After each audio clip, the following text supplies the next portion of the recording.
پھر کیا کرتے ہیں، پھر آپ درخواست کرتے ہیں کس چیز کی، کہ میرے اس مسئلے کو مد نظر رکھتے ہوئے میری اس ضرورت کو کیا کیا جائے، پورا کیا جائے۔ تو جب کراچی تبادلہ ہوا تو یہاں پر ضرورت کیا ہوگی کہ اس کو ظاہر بات ہے اسکول چھوڑنے کا، یعنی اسکول لیونگ سرٹیفکیٹ چاہیے، تو پھر وہ آخر میں کہے گا کہ میرے ان موجودہ حالات کے پیش نظر جو ہے وہ مجھے اسکول چھوڑنے کا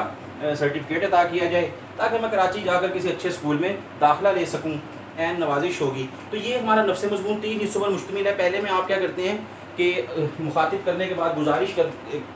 گزارش ہے کہ میں آپ کے اسکول کا یعنی اپنا تعارف جو ہے وہ پیش کیا ہے، اور اس کے بعد پھر آپ نے اپنا مسئلہ بیان کیا، اور آخر میں اس مسئلے کے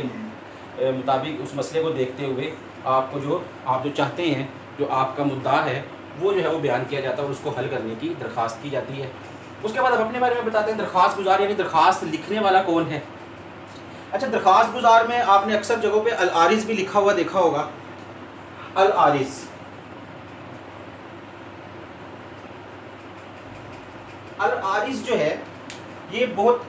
لمبے عرصے سے ہم ایون جو بورڈ کی جو کتابیں ہیں اس میں بھی یہی لفظ جو ہے وہ ہم پڑھ رہے ہیں، لیکن اس لفظ کے بارے میں یہ نہیں کہتا کہ لفظ بالکل غلط ہے یا کچھ بھی ہے، لیکن بہرحال اس کے بارے میں اختلاف موجود ہے۔ اور جیسے کہ میں نے آپ کو پچھلے بھی لیکچر میں بتایا تھا کہ جس چیز پر اختلاف موجود ہو تو اس چیز کو پیپر میں قطعاً جو ہے وہ لکھنے کی کوشش نہیں کرنی چاہیے، اس سے ہمیشہ اجتناب کرنا چاہیے، کیونکہ کس نقطۂ نظر کے حامل ٹیچر کے پاس آپ کا پیپر جاتا ہے، ہو سکتا ہے جو جس کے پاس جائے وہ کہے یہ صحیح ہے لفظ، لیکن یہ بھی ہو سکتا ہے کہ جس ٹیچر کے پاس جائے اور وہ چیک کرے تو وہ کہے یہ لفظ بچے نے غلط لکھا ہے، یہ نہیں لکھنا چاہیے تھا، اور ایسی صورت میں جو ہے نا وہ آپ کو کوئی آدھے یا 1 نمبر کا نقصان ہونے کا احتمال ہے۔ تو یہ لفظ مت لکھیں۔ اس کا مطلب کیا ہے، اس کا یہ عارض جو ہے، عارض ویسے جو ہے وہ رخسار کو، گال کو، چیکس کو کہتے ہیں، تو لیکن بہرحال مطلب میں نے آپ کو بتا دیا چونکہ اختلاف ہے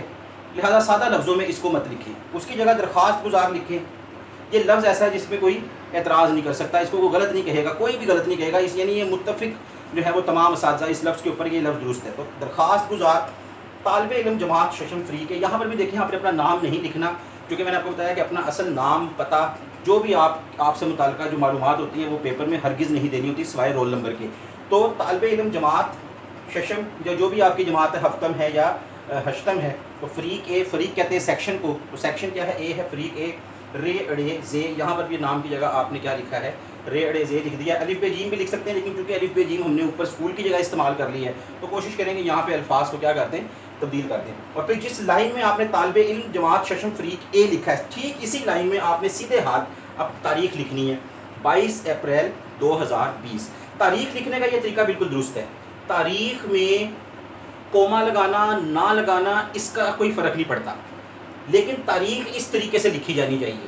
یعنی مہینہ جو ہے اس کا نام لکھا جانا چاہیے، اس کا نمبر نہیں لکھا جانا چاہیے۔ عموماً کیا ہوتا ہے کہ بچے کیا کرتے ہیں، جیسے مثال کے طور پہ تاریخ لکھی تو 22/4/2020، یہ بالکل غلط ہے طریقہ۔ یہ آپ کے سارے نمبر جو ہے وہ 1 نمبر کا یہ حصہ ہے، یہ 1 نمبر آپ کا ضائع کروا دے گا۔ اس طریقے سے لکھی گئی تاریخ قابل قبول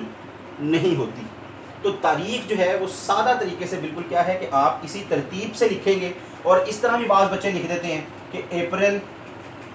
پھر آگے 22 اور پھر کوما ڈال کے 2020، تو یہ طریقہ بھی کیا ہے، بالکل غلط ہے۔ تاریخ لکھنے کا یہی طریقہ درست ہے، اسی کو آپ لوگ جو ہے وہ اپنے امتحانات میں جو ہے وہ لکھیں گے۔ ہاں ایک چیز ہے کہ 22 کی جگہ آپ جو اردو